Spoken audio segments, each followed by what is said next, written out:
The Episcopal Church plans to invest in some gun manufacturers.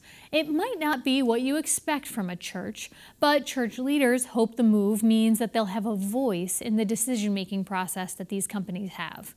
Douglas Fisher, Bishop of the Episcopal Diocese of Western Massachusetts, presented the idea at a recent national convention of church leaders, and I asked him why. Well, it came from the fact that we have a public health crisis of gun violence.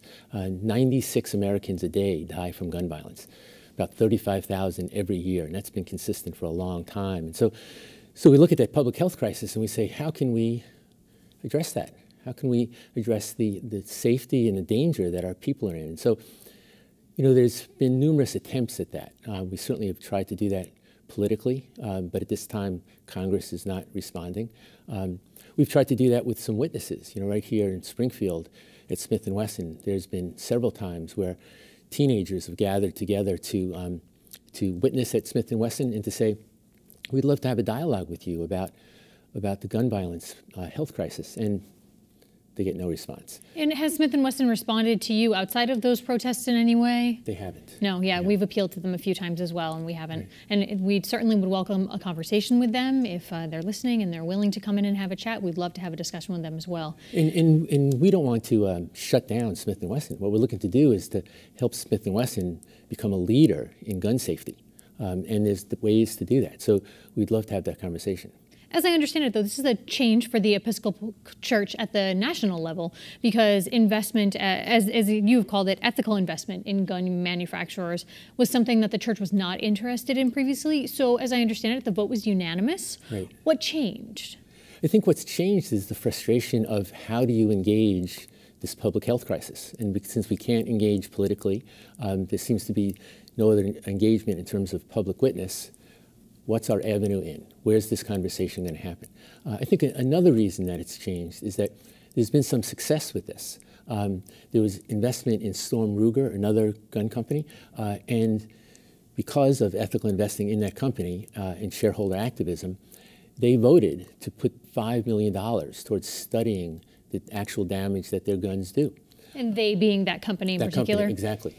And of course, Dick's Sporting Goods, which is a story a lot of people know. So that Dick's Sporting Goods no longer sells assault weapons. They don't sell to anyone under 21 years old. So there's been progress in terms of gun manufacturers and people who sell guns. And so that's been a change. So we looked at both those things, the fact that we weren't getting anywhere on our other avenues, and there seemed to be some progress in this. So that's why it was a change. And do you have any sense of, when you move forward with the actual investing, what your goal will be for the company? And will it be Smith & Wesson in particular that you will target? The decision will be made about which ones we target. So that's not just my decision. That's with a group of people.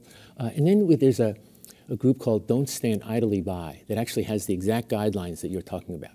So how you invest, what your goals are, and then are those goals going to be met over the long haul or not?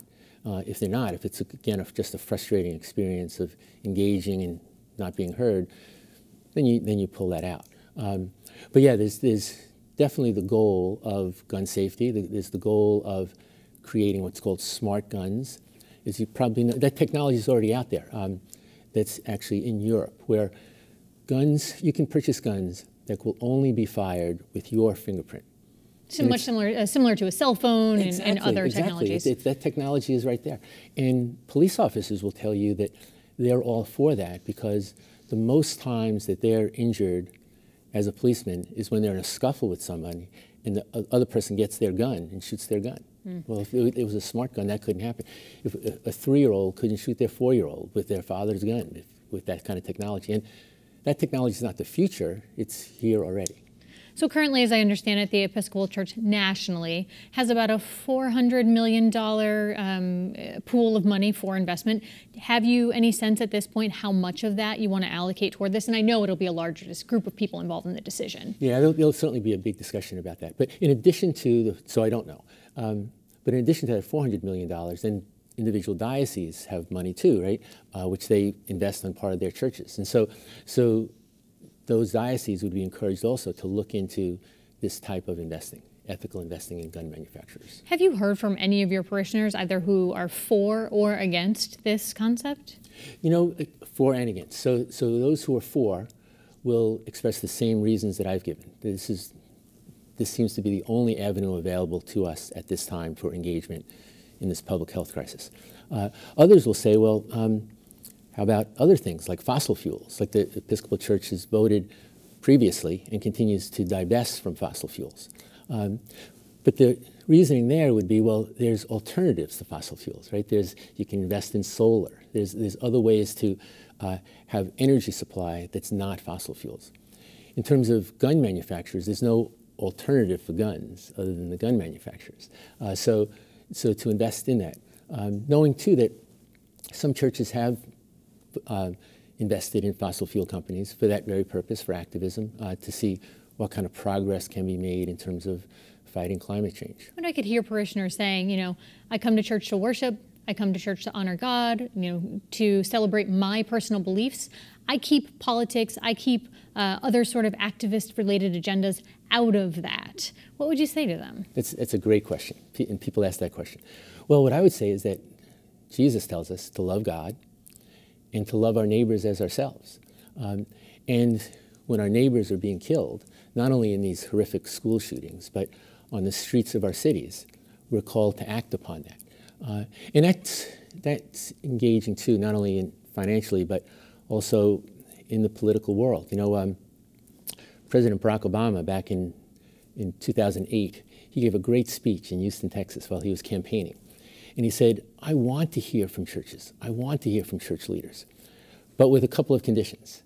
He said the conditions were, first of all, that you can't just say God says. You've got to be able to know your topic. You've got to be able to talk to the topic. He says it also needs to be something that cuts across religious tradition lines. So you can't make an argument that's just valid for Episcopalians. It's got to make sense to Roman Catholics and Jewish people and Muslims and people of no faith. And then he also said, which is kind of ironic in terms of the present state of our legislatures, you have to be able to compromise.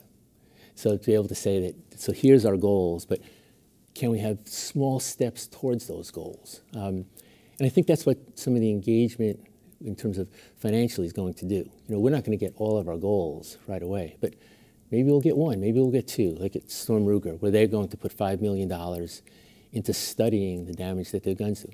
That's a start. You mentioned interfaith leaders a moment ago, and you and Bishop Swan and others from this community are among those who've participated in those student-led protests outside of Smith & Wesson. What's it like for you to be an adult in the movement? Well, that's a great question. It's to support them. They're the ones who are saying, this is our present and this is our future. You have to hear from us. These are our lives, and that our lives are in danger. So to participate with them and to see how passionate they are about this, and maybe not only will they be passionate about this issue, but other social issues, and that they'll really become wonderful citizens of our country, that they'll participate. I think these young people who are participating in these witnesses, they're going to go out and vote, and they're going to take part in our country. So thank God for that. Do you have a sense right now of the timetable for these investments? I think they'll happen pretty soon. It's got to happen over a period of time, but in terms of our church in Western Massachusetts and then my participation in the church nationally, there are meetings coming up to decide how much money to use and what's the best way to use it.